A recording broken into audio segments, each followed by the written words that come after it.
Ah oui, j'ai trouvé un spot assez incroyable pour faire cette vidéo. Bonjour, je suis Carole Collineau, coach et thérapeute, et je vous accompagne pour révéler votre force, honorer vos racines et trouver votre voie authentique. Comme certains peuvent suivre peut-être sur les réseaux, parce que je m'en cache pas, j'ai envie de crier, de hurler cette réalité que peu de gens disent, divulguent, transmettent par honte, parce que ça se fait pas, parce que ça se dit pas, parce que ça touche l'intime, parce que ça touche la sensibilité, parce que ça touche la vulnérabilité. Et moi je dis non, ça touche l'humanité. Tout ce que je fais, tout ce que je vais vibrer, ça touche l'humanité. Dis-toi toujours ça. C'est hyper important de savoir que tout ce qu'on va faire va avoir une action par ricochet autour de soi et dans le monde jusqu'à l'univers. J'ai un de mes proches, très proche, qui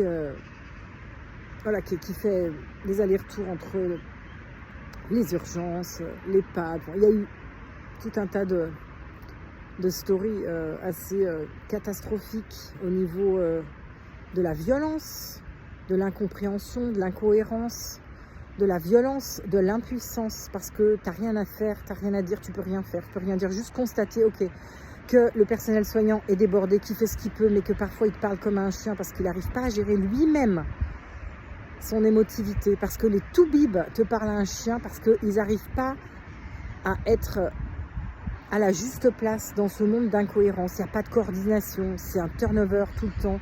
Donc ils ont perdu le dossier, c'est pas moi, c'est l'autre, c'est celui d'hier, je sais pas où est le dossier, etc. Je sais pas où sont les médicaments. Ah bah l'infirmière de garde a oublié de commander tel médicament, donc bref. Et toi tu observes ça dans la plus inconfortable des positions, parce que tu peux rien faire. Tu es là, prisonnière de l'institution et de ce monde malade où la santé est vraiment, du coup, très affectée.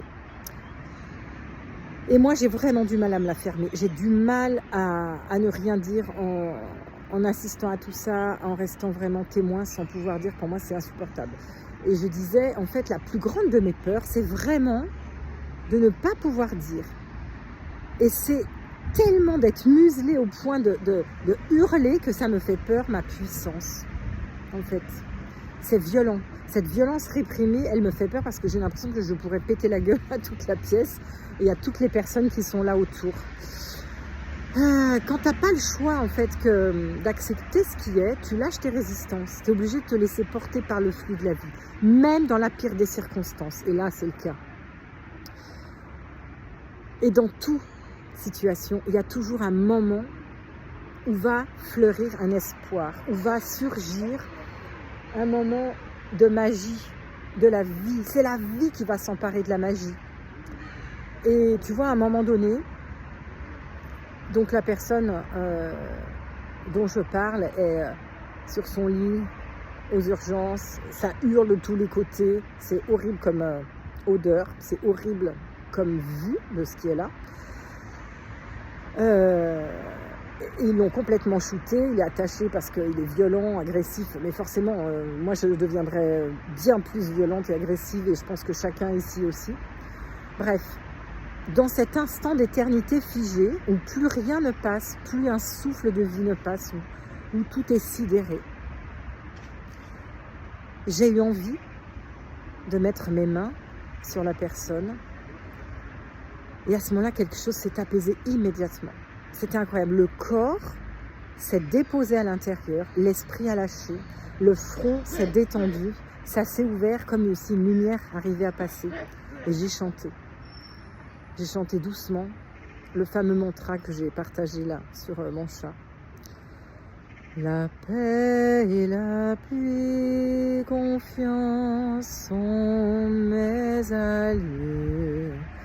La paix et la confiance sont mes alliés. La paix et la confiance sont mes alliés. La paix et la confiance sont mes alliés. Et la personne a commencé, assez incroyable, à chanter à l'intérieur, dans son sommeil de l'au-delà, et a rejoint ma voix et celle de ma fille qui était là. Il a ouvert les yeux, il a dit « Waouh, il y a beaucoup d'amour. » C'était un moment suspendu de vie, un instant d'éternité, dans un moment surréaliste de vie. Voilà, et tout ce dont on a le plus peur, parfois, c'est aussi là où on a nos plus grandes forces. N'oubliez pas que votre voix, elle a vraiment un don est phénoménal. Que vous sachiez chanter ou pas, vous pouvez apaiser un animal, un être humain, une personne dans la détresse, une personne qui a perdu espoir, une personne qui souffre. Parce que c'est vraiment le langage de l'âme. C'est le langage d'âme à âme. Et dans le langage d'âme à âme, chacun peut alors recevoir. Je vous embrasse. Prenez soin de vous.